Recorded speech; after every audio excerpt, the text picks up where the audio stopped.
James Farr here, live from Pasadena Media Studios. Get ready for more piercing and provocative. The Conversation Live starts now.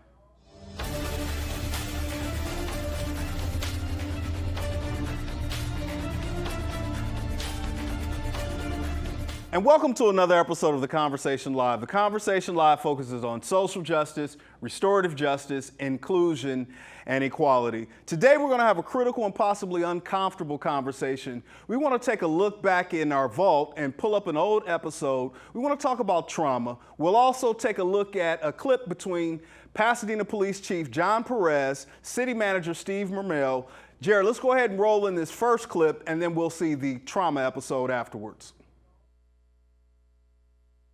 My question is, what practices are being done to alleviate, to create this culture of trust that needs to be between the police officers in the community and the people in the community, and to try to alleviate some of the distrust, so it's not always this us versus them on both sides of the equation.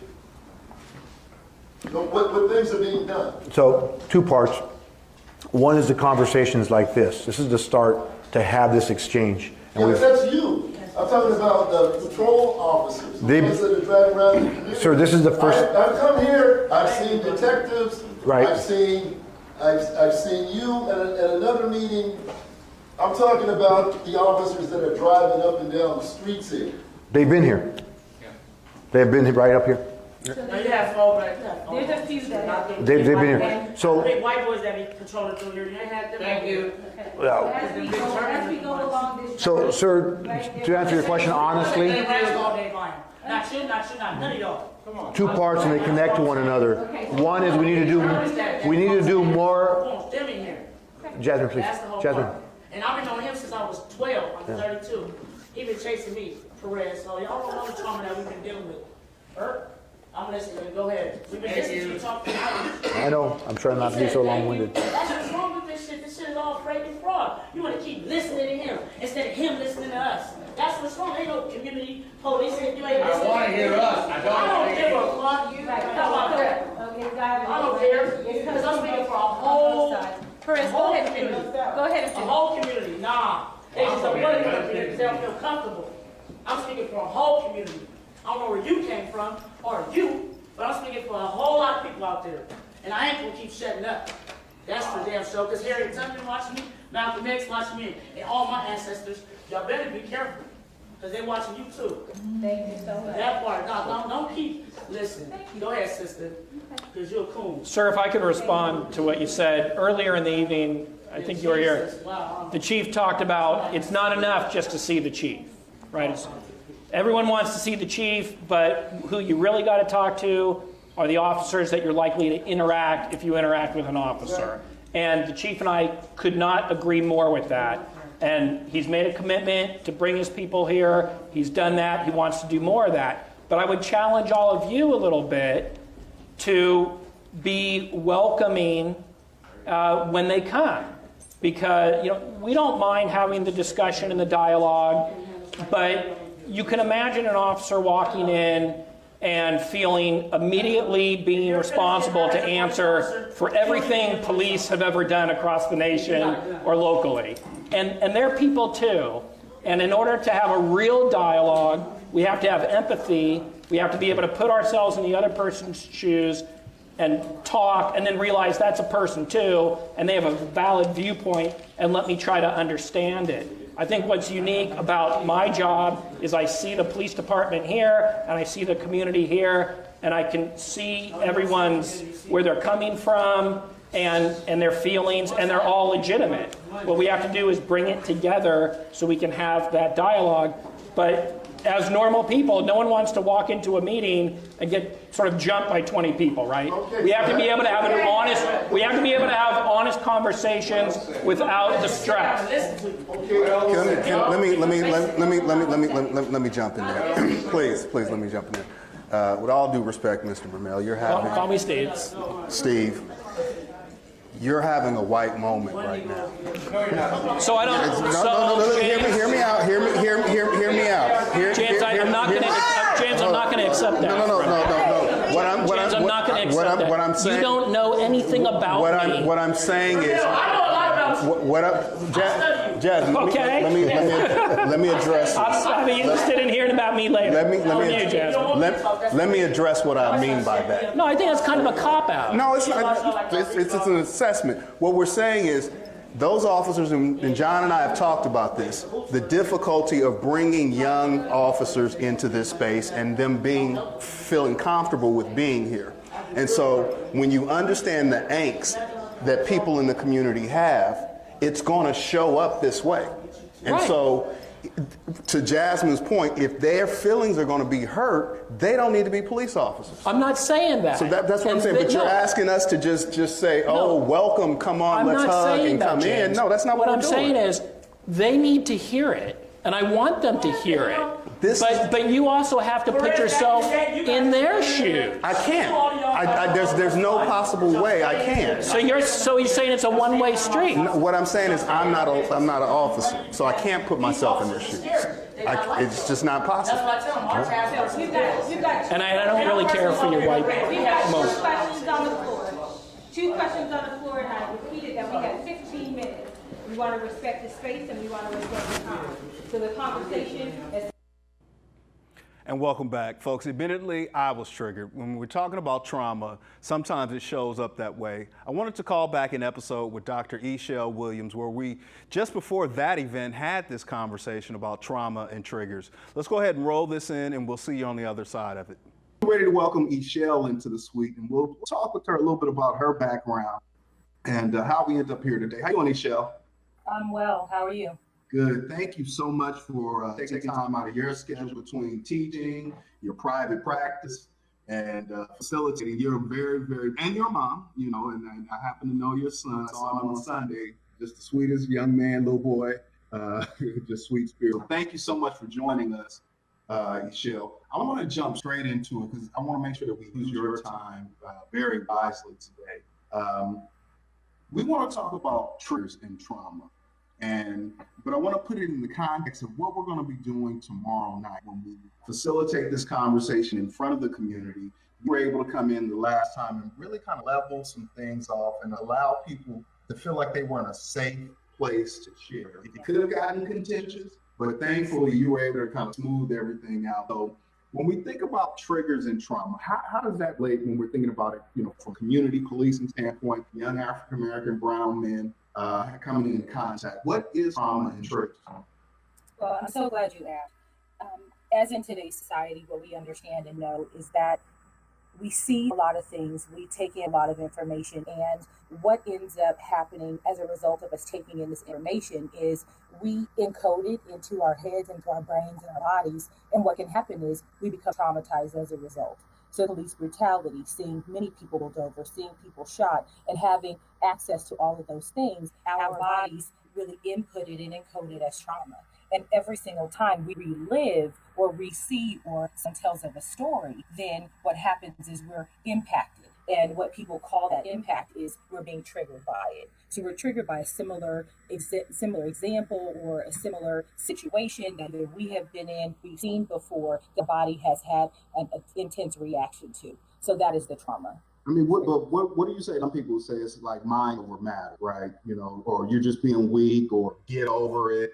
Some of the common euphemisms you hear that people throw out at folks that are actually really dealing with something, processing. Is that in case?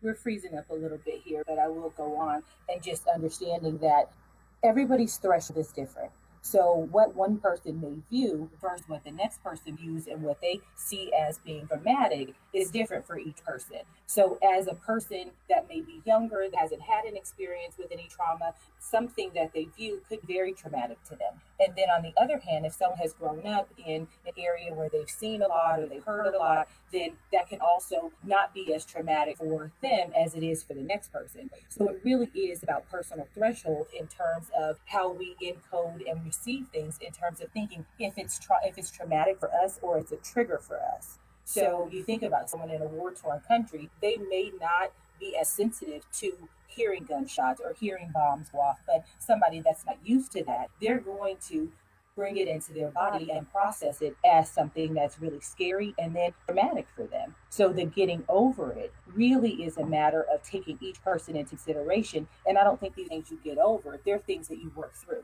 You have to understand them, make sense of them. Why is this happening in order to move forward? How does that show up when, young people, young African-American men, brown men are stopped by police? I mean, what police may perceive as the term that they call it is a disappearing right. They're trying that person who's being followed by police and potentially going to be stopped. In law enforcement, they call it disappearing right, or basically trying to evade the officer. Does trauma and triggers kind of show up in that space, or what would one be thinking? Absolutely. I think the climate in which we live right now, seeing young African-American men or young men of color being brutalized and shot and killed, that's something that comes up automatically for a person when they see those lights behind them. What they see and what they feel is saying, am I going to be put in that same situation? So that can absolutely be a trigger for them and make them act in a way they wouldn't necessarily act. So they're scared and their adrenaline starts to come up. So every single time that they see that cop car, especially if they've had an instance where they've been a victim of police brutality in the past or a victim of some sort of abuse, then all of those things are going to come up and be present with them. So there's really no way to separate this particular experience from experiences that they've had in the past. Right? So as we think about traumas or triggers, we have to think also about trauma reminder. And if the sirens and the lights in the back of us pull us over, in the back of that young man pulling him over, is a trauma reminder, then he's going to respond in the exact same way that he responds for, right? So we're thinking fight, flight, or freeze. So the flight is you keep on going and you never stop. And you evade police is what they call it. But it really is trying to get out of harm's way, right? The freezing is you don't know what to do. And you don't know how to, respond in the situation. So they may give an order, you don't comply, and now you're seen as being resistant, when in actuality, the trauma and the fear that you have makes your body freeze. Right? So you have a lot of different... Remind folks real quick, you're watching the Conversation Live. We're back for season 2. My guest today is Ishelle Williams. She's joining us, and we're unpacking trauma, triggers, community policing, and we're going to touch a little bit on Walking While Black and what that experience means today. She's going to be co-moderating tomorrow evening with me at 6:30 p.m. at El Capitan. I'll make sure that there's information up in the links in the comments just below. The public is more than welcome to come and attend and actually lend your voice. So Ishelle, and I see you checking in. Thanks for checking in, Daniel. Thanks for checking in, Riley. Hopefully we'll see you, both of you guys, tomorrow evening. Bring your voice, bring your solutions and everything. Now, Ishelle, when we're looking at, right now we're in this contemporary social media where everyone has a camera. And, it's almost like we've become desensitized to what some are calling acts of state-sponsored violence, when police officers brutally beat on, seemingly unarmed or presumed innocent people. How does that kind of play into the psyche of a young person who lives on the gram and all on the book and chat and everywhere else? I mean, does that kind of lend into that space of vicarious trauma?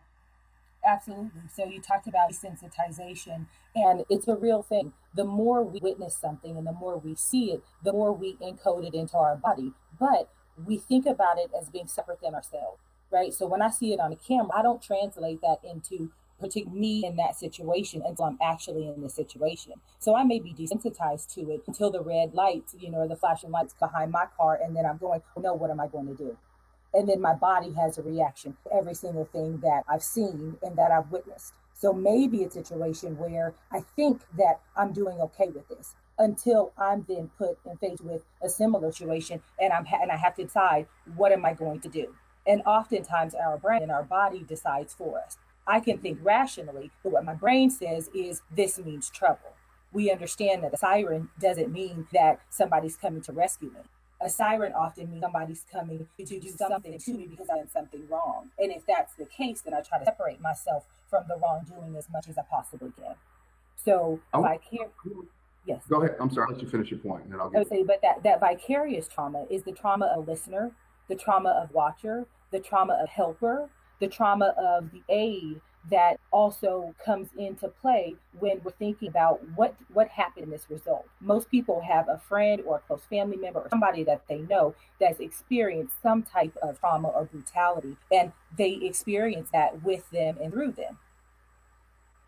Okay. Daniel, let me pull up Daniel's question. I think it's very relevant that we're talking about today. Daniel, how does the coding affect our genes as it relates to being passed reproductively to our children? That's one question. And how do we prevent it from being passed on? You got any feedback on that? Well, I think it's part of epigenetics. Well, I think as we live in societies that are high stress, high anxiety societies, a part of that is we think about being in mom's tummy. And if mom has high levels of cortisol and different things like that, and her brain is over functioning, that is going to be passed on to the child.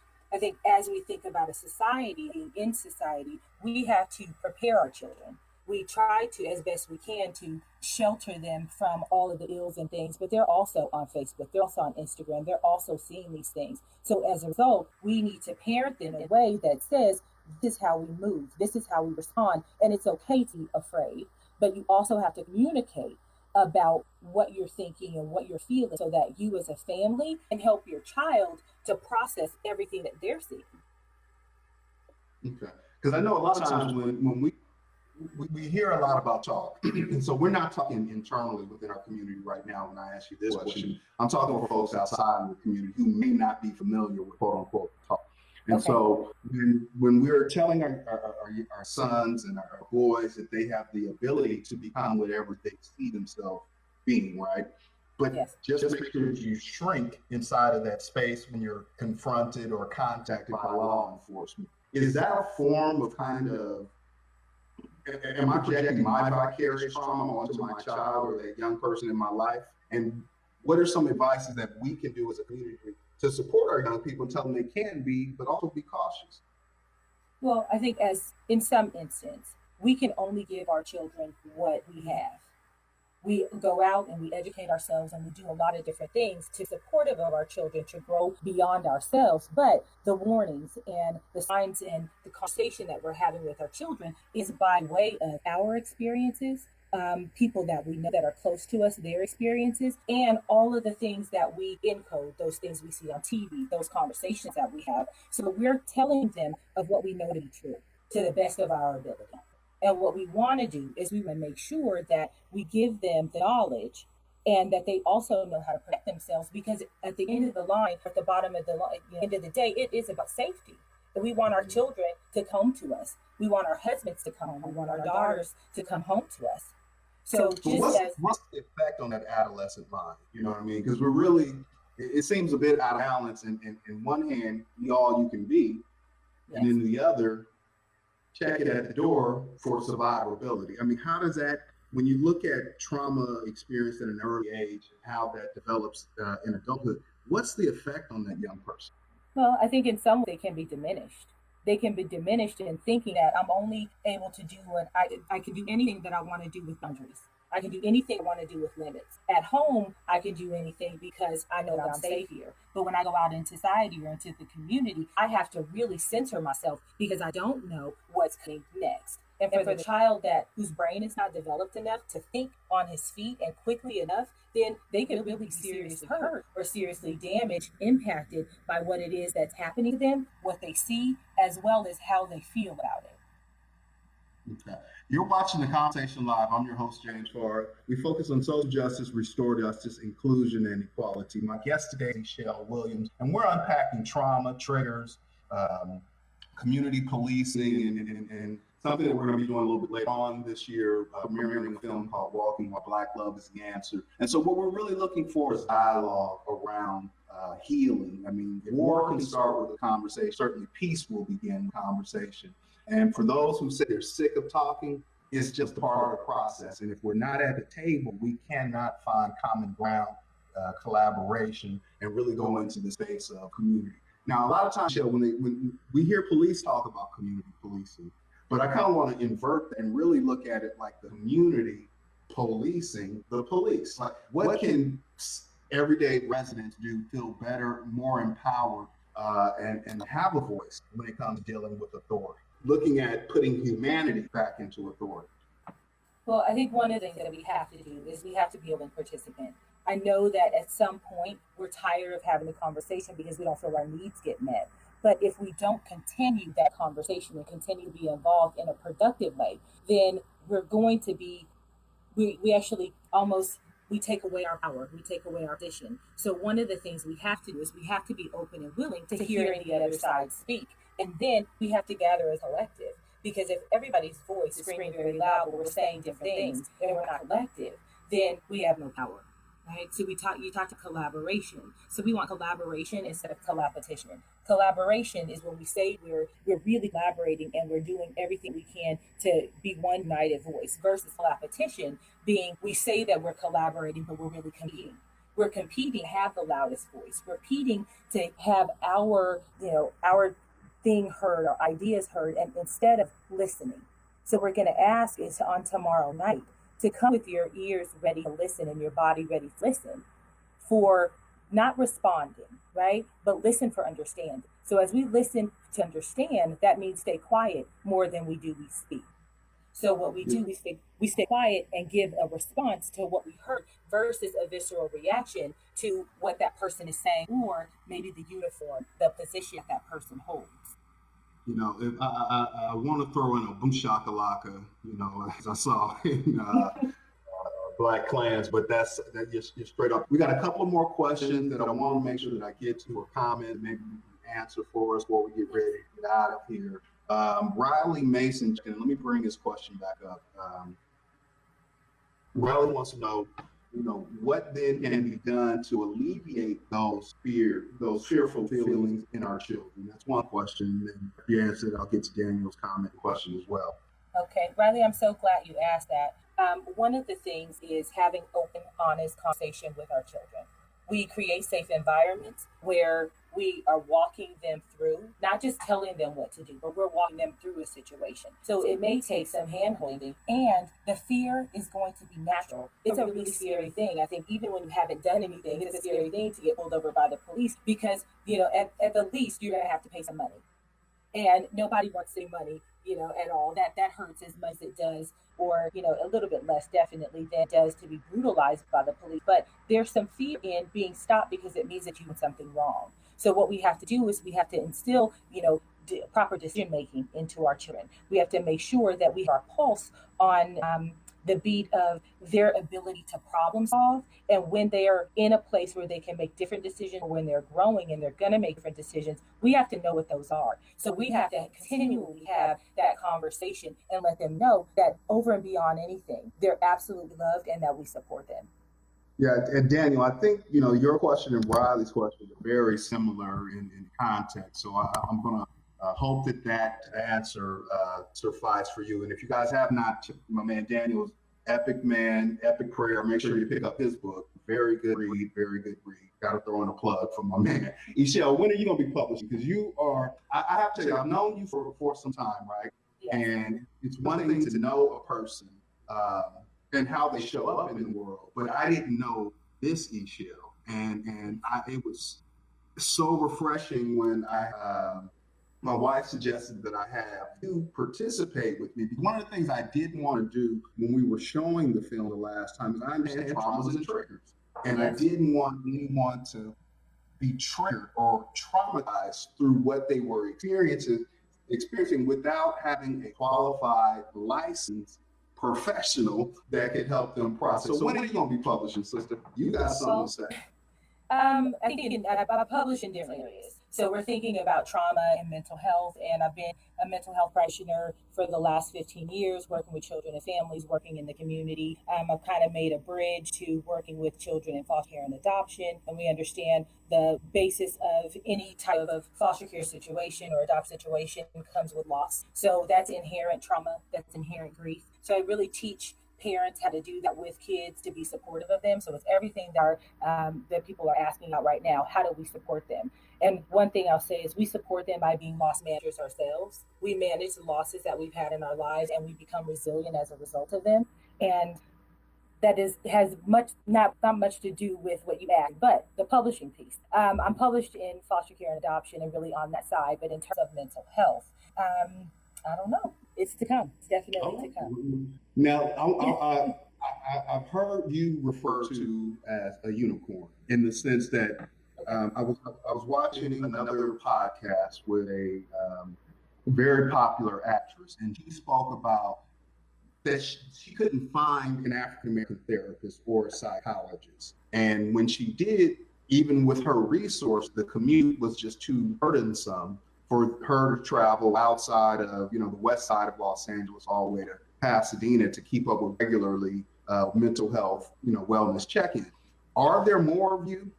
And how can we bridge that gap? And because Jesus can't pray it all away, right? Like we can't. Well, I mean, we can turn it over, but how do people find you? Are there more of you? Are you a unicorn? I think in some ways I am a unicorn, but it's because I'm multifaceted and people think that you can't work in different areas and genres and be absolutely amazing in all of those. But in terms of African American therapists and African American help, I teach at Pacific Oaks College, and they have a marriage family therapy program that has a trauma cohort as well as an African American cohort. So I'm teaching the next generation of African American therapists, and we graduate many of them every single year. So people that are out there practicing. They may not be in private practice just yet, but they are out there practicing. So what you have to do is you continue to look. But what I really want to motivate people to is just don't think because I look like you or I resemble you on the other side of the table that I understand your experience. There are a lot of therapists out there that do a really amazing job, and you don't have to explain what it's like to be Black in order to start therapy. They get you and they get it, because if we're not culturally sensitive and culturally competent, as well as if we don't have the emotional intelligence, put ourselves in another person's shoes. That's the empathy piece. That therapist has to have some empathy so that they can understand from your perspective and that they give advice, solutions, and guide you to the right end. So just don't think it's only me. And don't think that it's only a small group of us, because there are many qualified individuals. If you want somebody that looks like me, we also exist. Welcome back. Mental health is real, triggers are real, trauma is real. If you know someone that needs help, or if you yourself need some help, make sure you check in with a healthcare professional, mental health care professional. Until we have another opportunity to speak with you, as always, agape.